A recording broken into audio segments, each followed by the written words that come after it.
du Père et du Fils et du Saint-Esprit. Amen. Bien-aimés dans le Christ, nous sommes aujourd'hui jeudi 30 avril.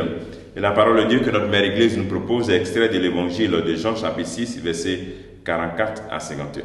En ce temps-là, Jésus disait aux foules, « Personne ne peut venir à moi si le Père qui m'a envoyé ne l'attire à moi.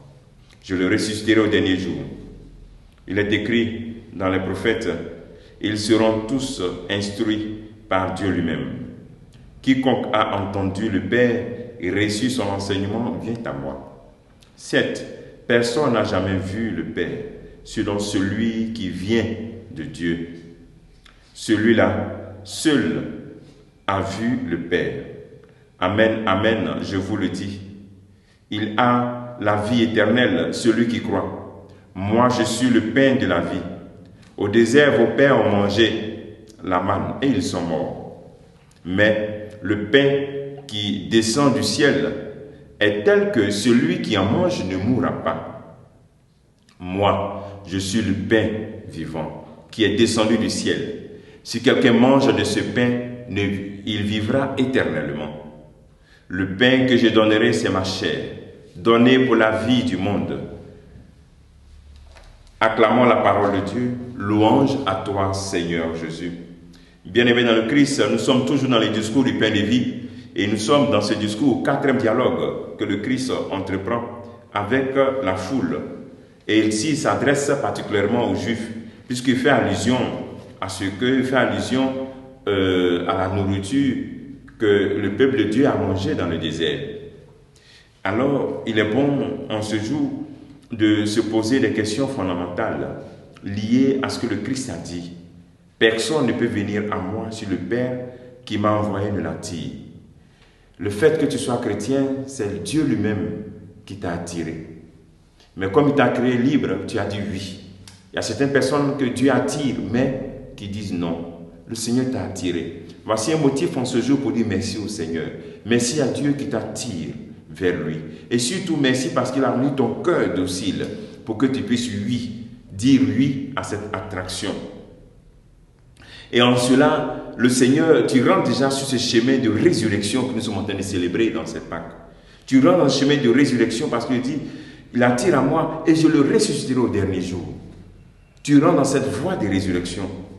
Et célébrer la Pâque que nous sommes en train de célébrer dans ce temps de Pâque, c'est accepter Jésus comme le nouveau pain. C'est-à-dire avoir fait de la vie éternelle. Ce pain qui se donne à nous s'assimile à nous. C'est-à-dire, nous devenons Jésus. Il rentre en nous et nous devenons Jésus même.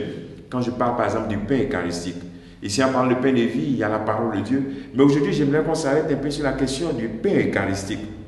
Quelle est mon attitude face à l'Eucharistie, la nourriture?